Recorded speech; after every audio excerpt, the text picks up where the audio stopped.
yeah, so we're going to be talking about scaling knowledge sharing, particularly creating and maintaining programs. And so could be onboarding like we were just talking about in our breakout, or could be leadership development for engineers, or whatever it is. We're going to break this. I think we have 45 minutes into kind of a couple chunks. But before we do that, we'll just go maybe in the order that your names are here. And if folks can introduce themselves, if there's a particular program that you want to talk about, it would be a good chance to just introduce that and give us a few details about it. So Katie from Twitter, do you want to start us off? And Sure. I should say I'm Andrew Barrett. I'm from Shopify, and now there we go. Cool. So I'm Katie on Twitter, and I've been here for just under 3 years. I'm based in Phoenix. I relocated from San Francisco earlier this year, and I work on the Twitter University team, which I know we have some attendees in the room who maybe currently or in the past have worked on the team or fully started that team at Twitter. And I was chewing on a few different ideas for what to talk about. We've had a lot of programs going on this year. I decided to pick one that's maybe a little different. So it's not a direct training program. It's actually something I started called Team Social Leads, where it helps teams and people feel more connected to each other and build relationships, which I see as relevant because that's so critical in knowledge sharing, like needing to build that trust, needing to just know who people are, finding connections that aren't necessarily work related. And so I started this program this year, which I actually wrote the proposal last year and then didn't get around to it till this year. And then with being remote, saw a particular need for it. So what it is that I proposed this idea that somebody could represent their team for a couple months. Originally, I thought a quarter, but I got feedback from people that 2 months was better. And they would be able to plan one activity a month for their team to just get to know each other, to just engage with each other informally. And they could even pair up with other teams to do it. So I created this repository of ideas. I sent out an email. My goal is to get 10 teams. I got 60 on my first pass because I guess there was a hunger for this, which was really validating. And they all added ideas to the repository. So now there's all kinds of ideas for remote socializing, like a podcast discussion or a book discussion, and just different ways of engaging with each other that really feed that goal I was talking about of building that trust and relationships that then increase the knowledge sharing that is the main mission of my team. Cool. That sounds really neat. I'm looking forward to hearing more about that. Rajon, you want to go next? Sure. I introduced myself a little earlier, but yeah, Rajon, I manage both the technical training and documentation teams at LinkedIn. I've been at LinkedIn for 7 years. I'd like to discuss two of our programs. One of our programs is Tech Talks, and many large tech companies have their own series called Tech Talks, which is basically one of our most important platforms for knowledge sharing. So we have over 5,000 engineers at the company, hundreds of teams, all of them doing some great work, and a lot of insights to gain from this great work. So Tech Talks, which started out as kind of a side project, a passion project from someone, evolved into a very formal program at the company, and it's a way to share that knowledge and insights that different teams learn from completing their projects, and also spreading awareness of how other teams can leverage what they've done to improve their own work. It's a program that has 10,000 total attendance a year across every single technical office around the globe, and yeah, it's grown quite a bit just in the past year. So that's Tech Talks, and also talking about our technical onboarding program, which is Engineering Bootcamp. It's our largest training class. for all engineering new hires. And it occurs both in our Bay Area headquarters as well as our India office in Bangalore. We typically onboard about 1,000 to 1,200 new engineers a year. It's an in-person program. That number might dip a little this year because of the pandemic, but we're scaled to operate at full speed, and hopefully things will pick up again starting next year. Cool, thanks, Rajon. And last but not least, Jerie Shaw from Shopify. Thanks, Andrew. Hi, everyone. I'm Jerie. I'm a senior technical program manager at Shopify. The program I want to talk about today is similar, actually, Rajon, to what you were talking about with your second program. I designed and I now manage the delivery of Shopify's technical onboarding program. So that's for all new hires across R&D, which includes data, development, product, and UX. We call the program R&D Discovery. So if you hear me referencing that, that's what I'm talking about. It's a 4-week program, and right now we're bringing on around 40 people every 2 weeks into the program. So at any given time, we're working with a group of about 80 learners. Now, this program is pretty much brand new. It was designed for digital by design, so a fully remote global team. So it launched in May, shortly after Shopify announced that we'd be working from home permanently. The program really emphasizes product knowledge, tech stack learning, technical learning, and also relationship building. So I'm excited to chat with you all about it. And that's me. Awesome. Well, I'm very excited to just explore these different programs, and really I want to start with how they kind of came to be and the rationale why. If it's something maybe that was it something that the business came to and was like, we got to do this, or like in the case of Katie, that it was kind of a brainchild that was more spurred from your team. So anybody want to chime in on what was the genesis of creating the program, and also if you can speak to, was it intended to be a very scalable program from the start, or was it something that you saw growing over time? I can jump in if that would be of interest. This was a really intentionally designed program for scale, and really the genesis was we had a technical onboarding program previously in our in-office world, and when the pandemic hit and we all started working from home, we did what I think probably a lot of other teams did, which is we just thought, well, let's just deliver this onboarding program online. It'll be great. Like if we used to do a workshop in person, we'll just do the workshop over Zoom. And what we very quickly discovered was that really didn't work, and the experience was not the same. So we really started from we tore it all down and started from the beginning and built it from the ground up for a global, fully remote team and in theory with a lot of scaling potential. So whether we have 40 people or 240 people, the program can accommodate that. Cool. From my side, yeah. So it was just an idea that I had, but it was based on a couple of things, like my own personal experience. When I started at Twitter, I'd say one of my biggest challenges was just feeling socially disconnected. It took me a while to feel like I came from a small company where everyone knew each other, and then I transitioned to working in, not knowing who to sit with at lunch, which felt like a bad flashback to middle school. And I didn't want new people to feel that way. And I saw in the feedback from our onboarding surveys that people weren't always feeling like they felt like they connected well with the company or with their team. So that was why I wanted to increase more of those interpersonal connections for people. And in terms of scaling, I just wanted to build something that was low lift for me, that was easily scalable. And this is like, I put the instructions in place, I provide a few resources, and anyone can pick it up and run with it.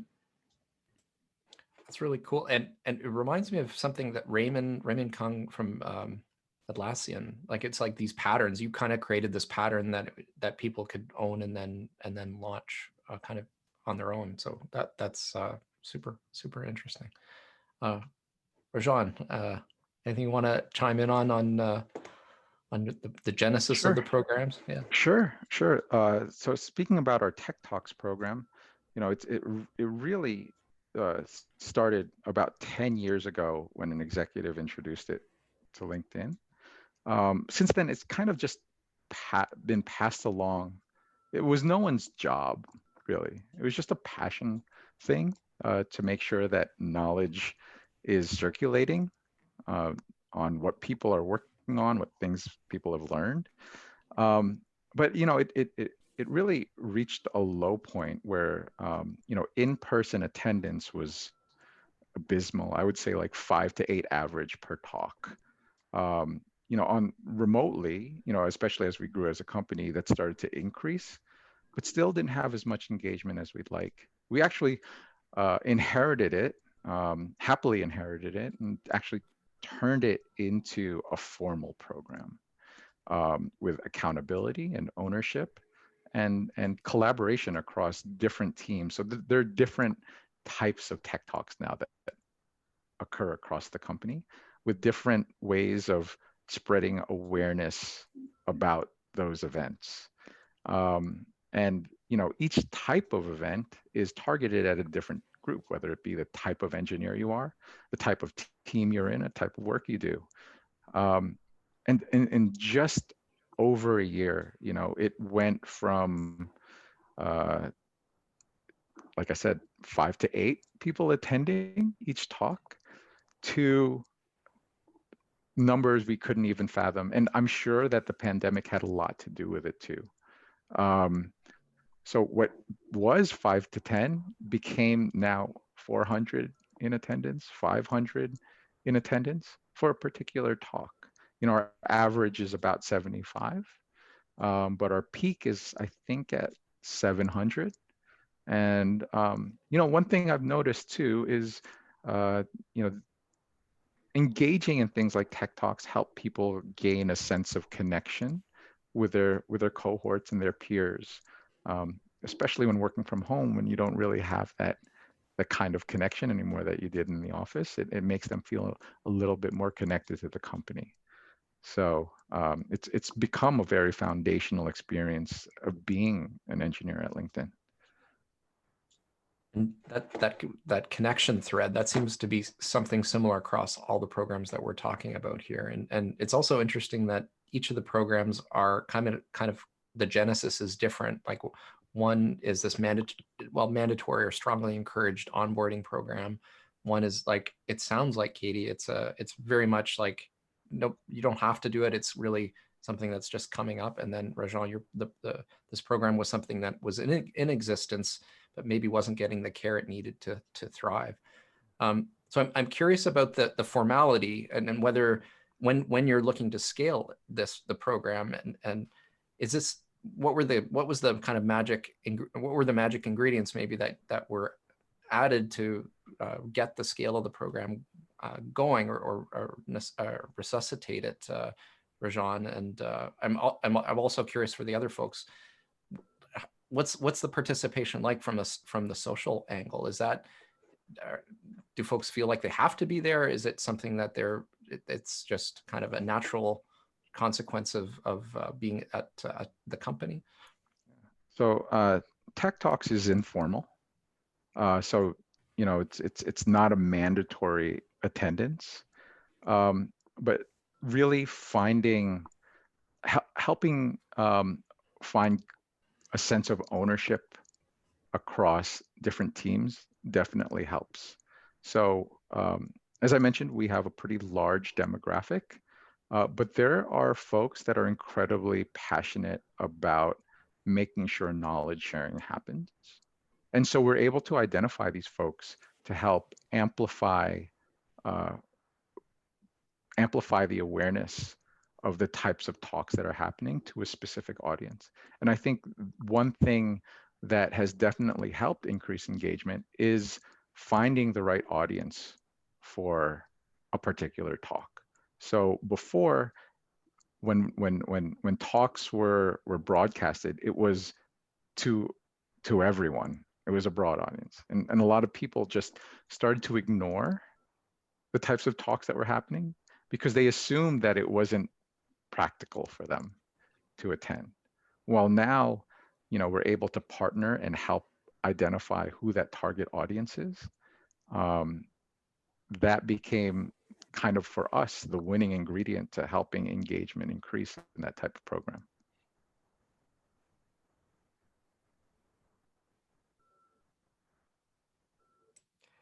And then from the participation point of view, both like from the individuals in the onboarding program or Katie that are participating in your program, that's one angle, but then it's also the people contributing from the business beyond like the teams running the programs. How do you encourage participation from both like the learners, but also employees in the programs? Yeah, that's been a challenge for sure that we've grappled with. One of the kind of angles we've taken with our new onboarding program is treating new hires and leads, or managers of new hires, as sort of equal participants in the product of onboarding, let's say, equal consumers of the product of onboarding. So we're devoting a lot of time and energy, about half of our time and energy, into engaging leads and making sure they're aware of what's available. Leads actually craft custom onboarding plans for their new hires that we support them with. So that's actually had kind of a trickle down effect where all of leadership across R&D is really deeply aware of the different offerings that are part of the program. And so when it comes time that we need subject matter support, it's a lot easier to actually get that because they understand the program, and also they know it adds value to them when they need to hire someone. So that's been useful for us. And I'd say for mine, my goal is to get people involved. I want to make it easy to get involved. This is not anyone's #1 priority. So I wanted to provide ideas. I wanted to say, okay, if you volunteer to be your social lead for your team for the next 2 months, this is exactly what the expectation is. It's planning this, sending out this calendar invite, and that's it. And then I know these things can slip people's mind or fall in priority. So I scheduled a working session and invited everyone who signed up to be a team social lead to just get on a video call with each other for an hour and use that time to verbalize ideas, ask questions, and also actually schedule the events for your team. So I was actually cooking dinner while I was on this call with people because I scheduled it in the evening to better fit with our APAC region. And so we're just chatting, sharing ideas, and people scheduled those things in real time. So just trying to provide it an easy lift as possible. And then also encouraging them to definitely switch who owns it every 2 months, because I don't want it to turn into the one woman on the engineering team is always scheduling the fun stuff for the team. That is not my goal at all. So I really wanted it to be a rotation. Cool. Oh, so there's some questions that have come through the chat, and Rajon, thanks for answering Christian's question.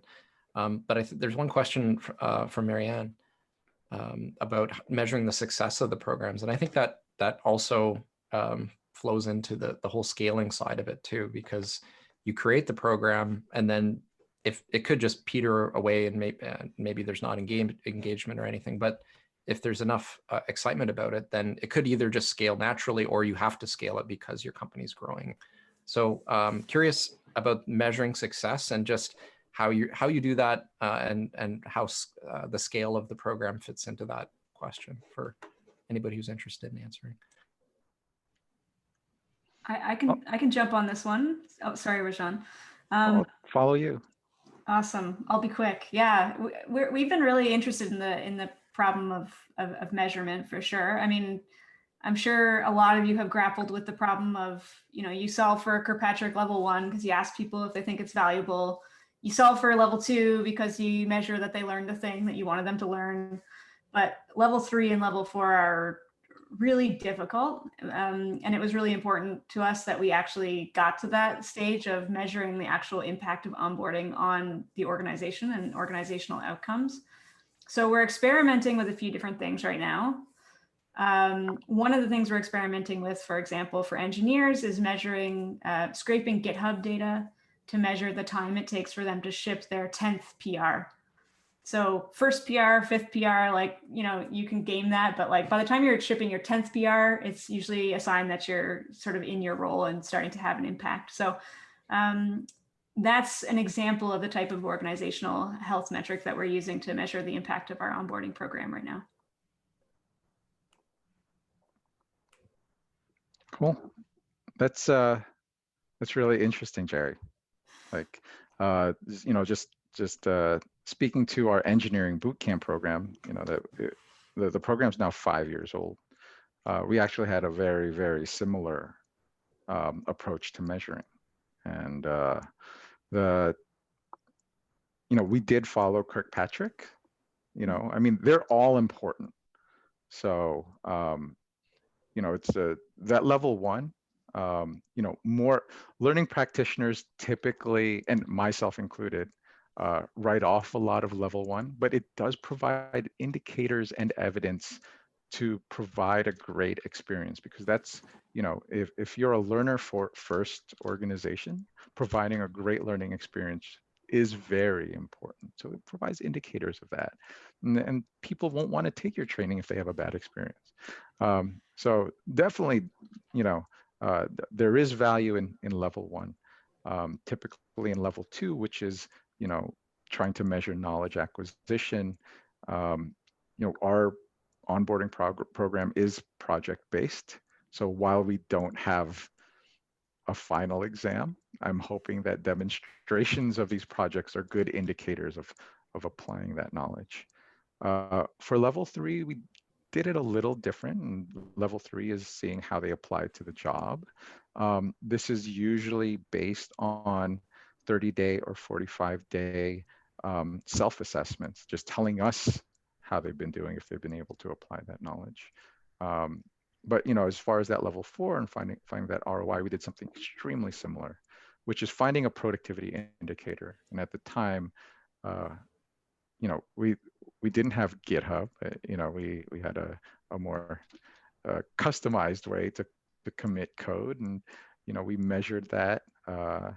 We measured, but first, you know, the first time they committed code, and 10th time. And it's interesting that we chose that number 10. And also, for those that recall, you know, Narci's presentation earlier, we're also starting to look at, you know, what is the delta between you know, a practitioner of something versus a novice of something, and starting to take a look at how we could close that delta so that novices can be as could perform almost as well as practitioners. So we're also starting to experiment with that a little. My goals are pretty simple. It's just simply participation. So I want to know that, okay, out of the 60 teams that signed up, how many actually hosted some sessions? And then of those sessions, like, how many people from your team showed up? And so when I made this proposal and got people's input on it, I said, how does 70% sound as a goal? If you have a team of 10, do 7 people on average show up to your activities? And people said that seemed like a good idea. So that's where I started, and I may adjust that as I figure out exactly how people are responding to this. And then indirectly, you know, with our 60-day post onboarding survey that we do, I would like to see from this and a variety of other things, I'd like to see the feedback improve on how connected people feel to their team and to Twitter. So this isn't the only thing feeding into that, but it would be one thing I think that could be an indicator. The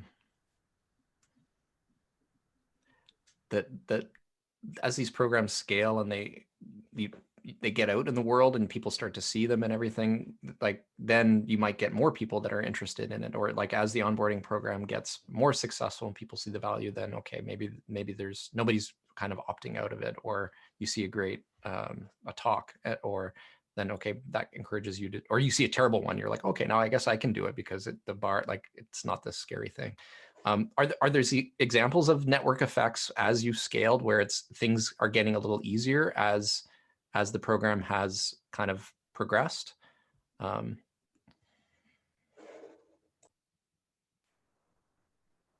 For me, like that jump was very early on because like I mentioned, I built that repository of ideas. And then as other people joined in, they added all their ideas. Like someone let me know you could take like virtual tours of national parks on your computers, which is pretty cool. So a lot of ideas that I didn't have, just by sharing it and networking with people, it became that much more valuable because they all added their input. And so right out the gate, this is a fairly new program I'm trying. I just did the first round and started in September, but early on that network effect really had an impact.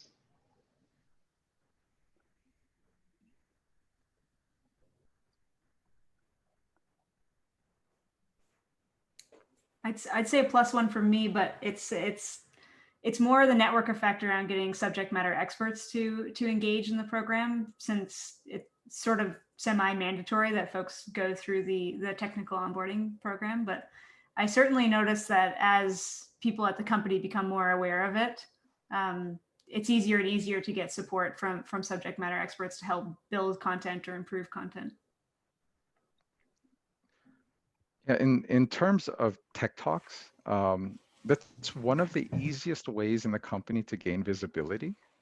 So especially for those that are extremely career driven, if you will, there's a high motivation to participate in tech talks. As far as our onboarding program, we fostered a kind of culture where teams are eager to contribute. And that's posed a kind of the opposite problem that we're looking for, where we're trying to push back on folks wanting to contribute, mostly because we put in some care to how much learning should actually happen in engineers' first few weeks of being at the company. So trying to manage the mental capacity that's supposed to happen.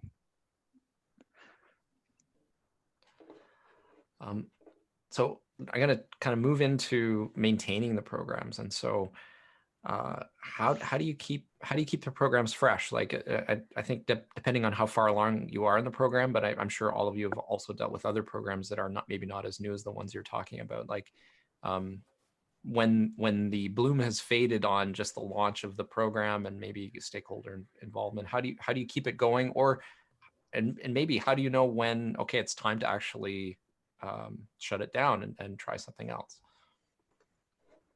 Yeah, we're trying to solve this problem right now a little bit, but I mean, certainly we have a quarterly audit process that we've implemented where every quarter we're reviewing all of our content and meeting with all of our stakeholders. And we have so I meet with stakeholders across all the disciplines bi-weekly, and we have a sort of semi-agile like system for inputting different requests that folks have to refresh content, add new content. And so far that's working well for us. For our engineering onboarding, for our engineering bootcamp, so we kind of have a unique structure within the training team where every person in our team is actually rotates as an instructor for our engineering program. And because of that, we've actually managed kind of like an on-call system, similar to like how engineers have on-call. So as we notice things change from a technology perspective of a company, typically it's that on-call person's job to propose to update the content. If it requires a significant amount of change, then that's added to a backlog, kind of like in an agile method. It's added to a backlog, ready to be prioritized because it takes a significant amount of effort to implement.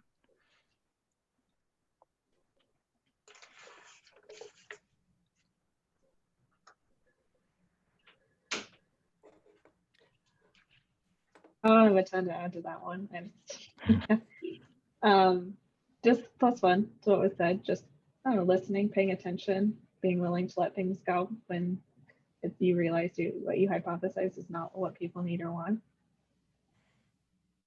Makes sense. How about, so we've kind of talked about more formal or structured programs, but then there's all this knowledge sharing that happens outside of these programs, and where do you see the crossover there? And it kind of reminds me of what Benji was talking about at the beginning of this whole experience, where there was questions going in, and then maybe questions that keep coming up, they're feeding it back in, or maybe there's it's up on some FAQ somewhere.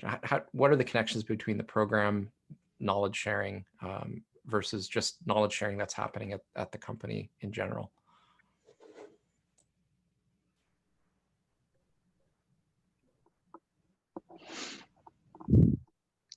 Well, I don't mind taking a stab at that question. If for those of you that caught Narcy and Sandy's presentation earlier, knowledge sharing actually happens at LinkedIn at a massive scale. And as you learned, we have tons of platform to enable knowledge sharing. For example, Slack. We have Confluence Wiki. We have in-repo documentation. And the problem really becomes how to manage that knowledge sharing. There is a cognitive overhead where to try to parse through all of that knowledge, find the right people, find the right content, where curation actually becomes of high value, whether that curation happens through automation or through people. I think people, as you scale with your knowledge sharing, being guided through that information and all of that knowledge is highly valued from folks that need it.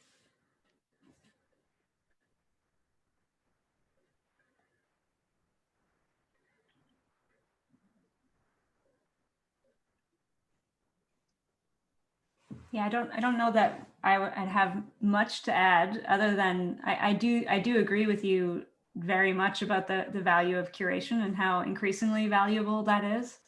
One of the hard things we're trying to do with our onboarding program, I don't know that it's going to work perfectly the way that I wanted it to, is we're trying to offer like a huge catalog of learning opportunities, and then work with leads to pick and choose the ones that work best for their new hire. So to design a really custom plan that speaks to your specific role and your product line and all these different things.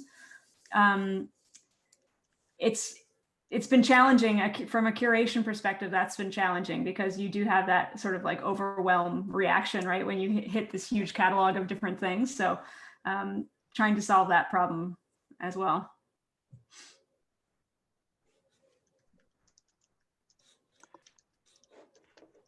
And I don't know if you want to jump in, Katie, or Marco has a question. We can jump on as well. I'll be honest, I lost track of that question because I was looking at the chat. So we can do Marco's. I was already thinking about it. So. Cool, go for it. Yeah, so in terms of investing and divesting next year, I think a lot of us had our roadmaps maybe altered or dictated to us this year with everything that happened out of our control. So now I think we're just getting a feedback under us and saying, okay, what's our plan this year, given that things may change again? We don't know. And personally, my team is going through, we just reorged and got a new manager, and we may be hiring. So there's just a lot of X factors going on that may impact things. So, in terms of planning where to invest or divest, obviously investing in our core programs, so our onboarding, we will continue to hire. That for the foreseeable future is something that's stable. And so that's something we want to invest more in. Things like my social leads program, that could, if things became down to the bare minimum, for me, that's an extra. But because it's not high lift, it's also fairly easy to keep around. So just always for me, navigating those trade-offs between what's most important, given whatever resources are at the moment, and also like how hard is the thing, because there might be a couple big things we choose and then we have room for a few small things. And so if they're low lift for me, just let's throw them in, let's do it. So it's just continual like assessment. Like I'll say I plan to continue doing this particular program in at least Q1, but I'm not going to say Q2 or Q3. I want to see how it goes, though I would like to see it stick around. Yes, quarter by quarter planning for sure. But in our 2021 investment plan, some of the things that we are investing in right now, our program is global, but the learner experience is not equal. So every learning experience that we've built for the program has a synchronous sort of a synchronous facilitated version and a self-directed version. We're going to layer in facilitation in APAC and Europe so that everybody has that option to attend a facilitated version or a self-directed version. Because right now, depending on where you live in the world, you might not be able to access a facilitated version. So that's a big investment for us. We're also going to try to make it easier for folks to build within the program. I think one thing that we do really well is like package learning opportunities, market them to new hires, make sure new hires can find them, make sure it's easy for leads to add those opportunities to their onboarding plans. And I think that that's actually a service we can provide to subject matter experts in the business who are already building like training materials for a particular topic or tool or whatever. So trying to make it easier for folks to kind of build on the platform that we've already built. So that's something that we're investing in 2021 as well. One huge thing we're investing in 2021 is along the same lines of what Narcy and Sandy spoke about earlier.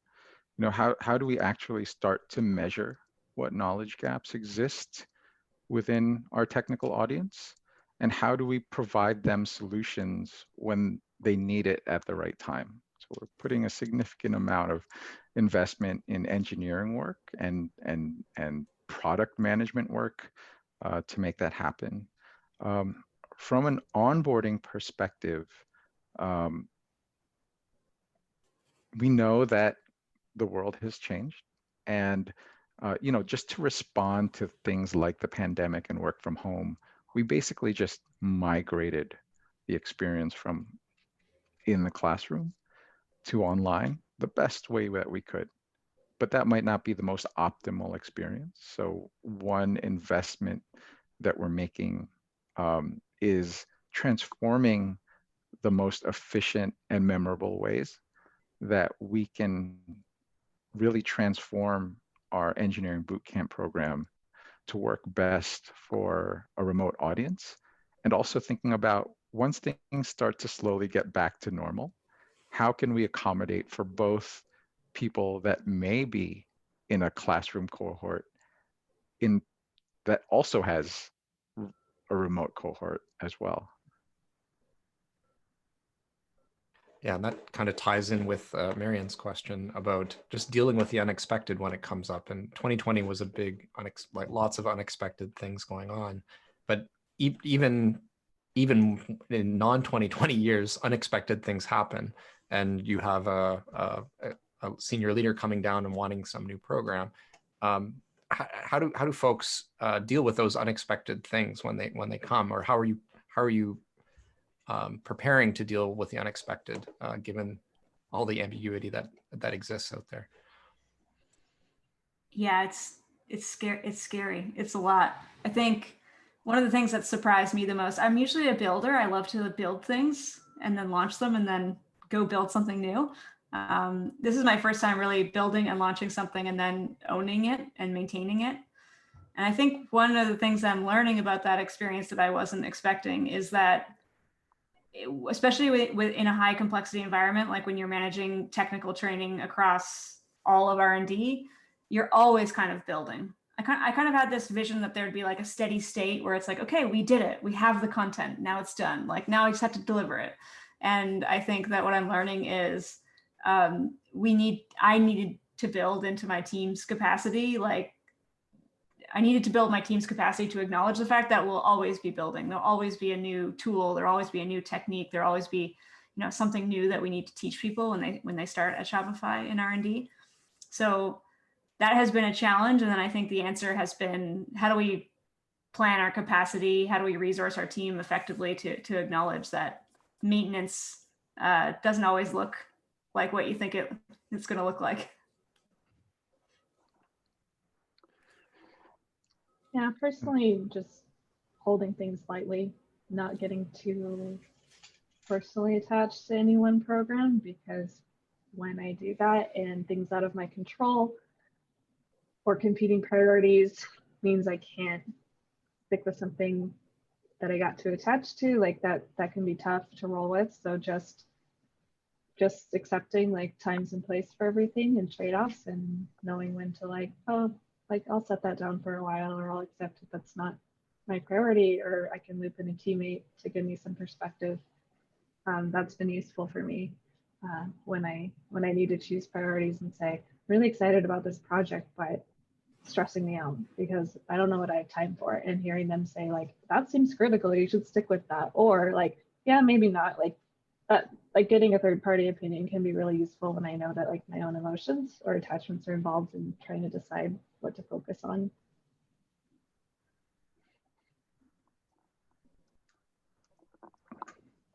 Yeah, when the pandemic happened, I had the privilege of knowing that the company was going to close a week before it happened, or a week before it was announced. We then went into full-on site outage mode. Even though we don't build a site, we treated it like it was a site outage. We have our own jargon for it called GCN, but basically, this was a high impact unplanned event, and really had to think about implications of, if we were to focus 100% into addressing this unplanned event, what trade-offs, would need to happen. Similar to what Katie was alluding to, was, thinking about implications and trade-offs. If we were to drop other things, what implications do that have? And start prioritizing things that we can't stop doing with things that might be okay, if we were to put a pause on them. And the most important thing is to make sure that our new hires can still be onboarded, can still be productive, and still feel like they're adding value. That's incredibly important. And start looking at more business critical things. And maybe manage some of the nice to have things for later. So those are things that we were thinking of at the time. Cool.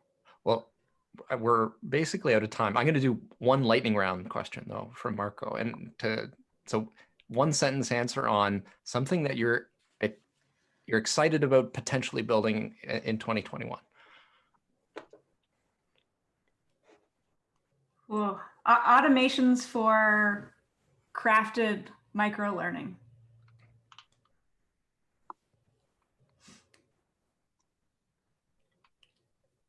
A hard question, Marco. I like drawing a blank. Like, I don't know. Go, Rajon. Yeah. To continue what Narcy and Sandy was talking about earlier, I like to make an analogy of magic pizza. It's from a book called Strategic Customer Service, from author is John Goodman, not the actor. But basically, magic pizza is you're hungry and your doorbell rings, and all of a sudden there's a pizza at your door. That's what we're trying to do with learning is, once people need it, it just magically comes to them. I want to eat a magic pizza. +1, yeah. Honestly, for me, I think my team's biggest priority is taking a step back and looking at how we function, how we interact with other teams at Twitter too. So we have multiple learning and development teams. And as we scale and grow, a lot of those lines get blurred or overlap. So it may not be a specific project so much as I'm looking forward to, as we are all making our roadmaps and being more collaborative, like really defining who does what and just avoiding, just setting ourselves up for better success going forward. Awesome. Well, thank you so much. Sorry, we're 2 minutes over, but really enjoyed the conversation and look forward to chatting with you folks on Slack or in another event like this. And thank you all, and thank you for Andrew for moderating this. So with that, I think we had Katie, Rajon, and Jerie on the panel, moderated by Andrew. Any final closing reflections? Any thoughts? Anything that came up for anyone that they feel like they want to share, other than the magic pizza? I love that. I just shared that with our team. I'm like, that should be our motto. Anticipate people's needs even before they're aware of them. So super awesome. I love this song. Just a thought or reflection that I have is a theme that seemed to be touched on throughout a number of the speakers, as well as in the breakouts that I was involved in, is related to connection. Being in and creating connections and social and the environments. And it just strikes me that that's what we're doing here.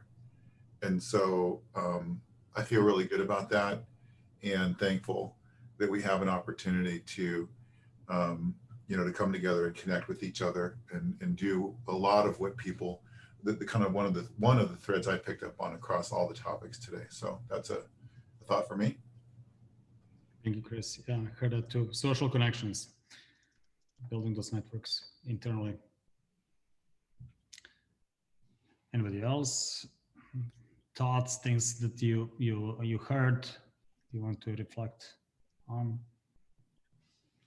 I love the concept of the magic pizza. When I was listening to Narcy and Sandy's talk, when they were talking about like the next long-term thing that they're working on, I was like, oh, that sounds so cool. I love that idea. But I also, to kind of echo Chris's point, I loved the idea of the social connection and with what Benji mentioned about, creating this space to do that. You can create social connection and a really genuine, authentic connection by creating psychological safety right within the group. And it first starts with him kind of being vulnerable in that situation. And that really resonated with me. And I loved Benji's talk with that.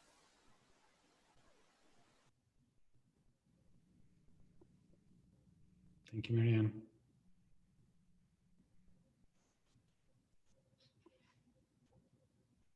It's kind of reflecting on creating your dojo. I love tacit versus explicit knowledge and sort of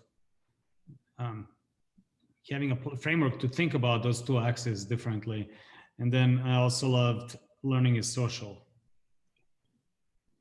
Kind of sounds like what Chris was saying a little bit. There's this aspect of community that happens through seeking mastery, through learning. So there's something there.